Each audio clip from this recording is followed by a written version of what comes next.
For day 118 of getting part of my take to hire me to work on Vanny Woodhead, I'm starting a new series of taking one part off my project car every day until I get the job. My vehicle has been slightly disassembled already, so we are starting with the throttle body. This is what controls the amount of air that gets fed to your engine on gas vehicles. It's also what you control with your right foot. This one happens to be electronic, but there are different kinds that can be controlled by cable or linkage. Follow me to see more parts taken off my project. 119 of getting part of my take to hire me to work on Vanny Woodhead. I'm taking one part off my project car every day until I get the job. The second and third parts I'm removing from my vehicle are the fuel rail and the fuel injectors. The injectors are stuck to the rail. This isn't always the case, but if you have a leak-free connection, it's not uncommon. The fuel rail acts as a waiting room for the fuel before it gets into the injector. Then the fuel is sprayed into the intake runners. Some vehicles will also have direct injection where the fuel is sprayed directly into the combustion chamber. Day 120 of getting part of my take to hire me to work on Vanny Woodhead. I'm taking one part off my project car every day until I get the job. The fourth part I'm removing from my Audi is the crankcase ventilation system, aka the spider hose. As your engine operates normally, excess pressure gets built up internally. On older vehicles, you would normally see a vent on the valve cover, but with emission control, the government tells us that oil vapor is bad and needs to be rerouted into the engine to burn off, or it will kill the planet. Day 121 of trying to get part of my take to let me work on Vanny Woodhead. I'm taking a part off my project car every day until I get the job. Today we're removing the wiring harness in the engine control unit. The wiring harness is what connects your inputs and outputs like your fuel injectors and mass airflow sensors to the ECU. The ECU is the brain of your engine. It's what keeps your engine running clean and efficient by monitoring the engine's and vehicle's sensors. A sensor like mass airflow will tell the ECU how much air the engine is using. On the other end, an O2 sensor will tell the engine how much gas is being burnt versus unburnt, and the ECU will adjust how much fuel it's releasing until it has the perfect mixture.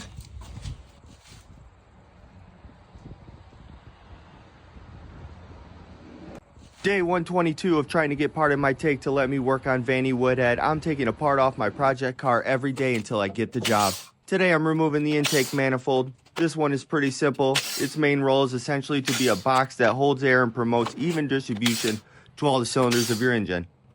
It can house actuators and sensors like the throttle body, manifold pressure sensor, and fuel injectors. Some engines can get fancy and have flaps that change the runner length, but everybody hates those. New engine intakes will be made from plastic or cast aluminum. High performance brands or high horsepower vehicles will have theirs made from welded aluminum.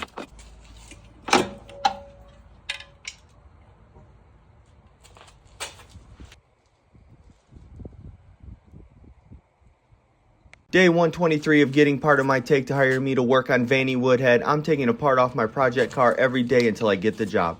Today I'm taking off the upper and lower radiator hoses. These two hoses are your main hoses in your cooling system. They allow your coolant to move between the engine and the radiator. The upper hose is normally where the hot coolant from your engine gets sent to the radiator. After it cools off, it gets sent back to the engine via the lower hose. Day 124 of getting part of my take to hire me to work on Vanny Woodhead. I'm taking a part off my project car every day until I get the job. Today I'm taking off the timing covers. This one is simple. These are just plastic covers that cover my timing belt. These covers attempt to keep out as much dirt and moisture as they can to ensure maximum life of the belt. Some covers can be different materials like aluminum or carbon fiber, but mostly they are just plastic. Day 125 of getting part of my take to hire me to work on Vanny Woodhead. I'm taking a part off my project car every day until I get the job. Right here I'm taking off my aftermarket coil adapter plate. This allows me to run an updated, newer ignition coil. That coil will have better spark and spark control.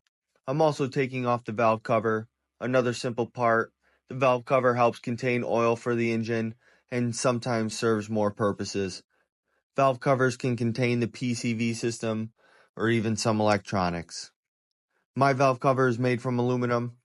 Newer everyday vehicles will have plastic valve covers.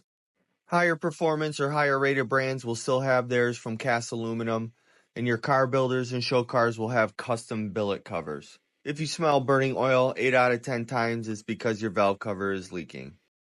Day 126 of getting part of my take to hire me to work on Vanny Woodhead. I'm taking a part off my project car every day until I get the job. Watch this rust dust come off this bolt for this tensioner pulley.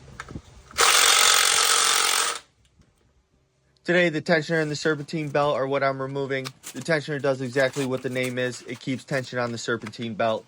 Now, the serpentine belt has many jobs. It can be used to spin water pumps, alternators, AC compressors, fuel pumps, oil pumps, power steering pumps, and vacuum pumps. The serpentine belt is one of the more important parts on your vehicle. At the very least, it is there always for your alternator. And if your belt breaks, you're looking at being stranded on a busy Chicago highway blocking morning rush hour.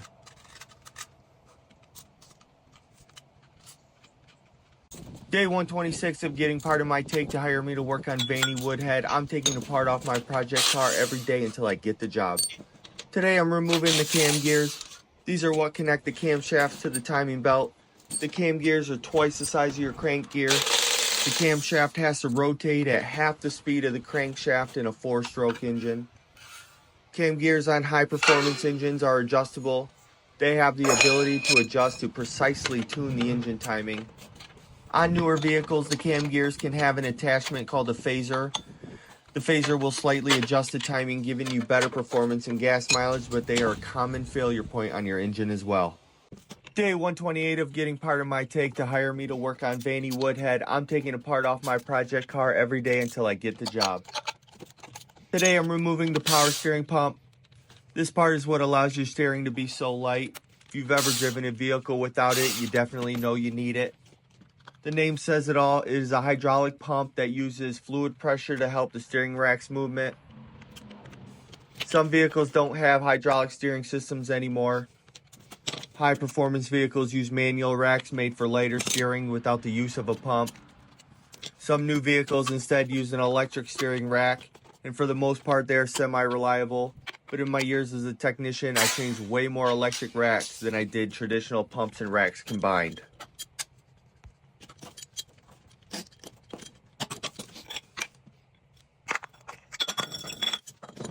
Day 129 of getting part of my take to hire me to work on Vanny Woodhead. I'm taking a part off my project car every day until I get the job. Today I'm finally removing the battery.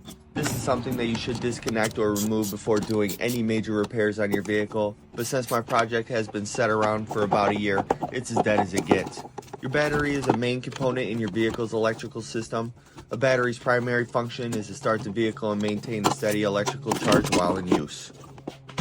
Day 130 of getting part of my take to hire me to work on Vanny Woodhead. I'm taking a part off my project car every day until I get the job. Fast one today, removing the side mount intercoolers. These cool down the hot air from the turbos before it enters the intake. Day 131 of getting part of my take to hire me to work on Vanny Woodhead. I'm taking a part off my project car every day until I get the job. Today I'm removing the power steering reservoir. This is the tank that stores the fluid for your power steering system. This power steering system is a loop. Fluid from the cooler or rack will come to the tank and go to the pump most of the time. Day 132 of getting part of my take to hire me to work on Vanny Woodhead. I'm taking a part off my project car every day until I get the job. Today I'm removing the ABS module. This is the component that makes sure you stop in a straight line when hitting your brakes on a turn. The ABS module takes information from various computers in your vehicle and will systematically brake each individual wheel when necessary. Sometimes the right side of your vehicle has more grip than the left. The ABS modules make sure that when you brake in that scenario, your vehicle doesn't spin around. ABS is a creature comfort that often gets overlooked on how important of a safety feature it is, so I'm removing mine.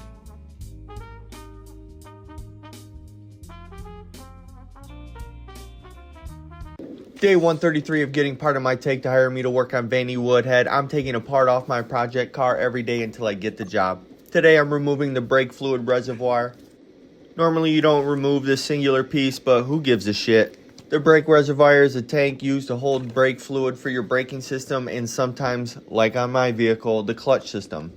The tank feeds the master cylinder for the brakes or the slave cylinder for the clutch.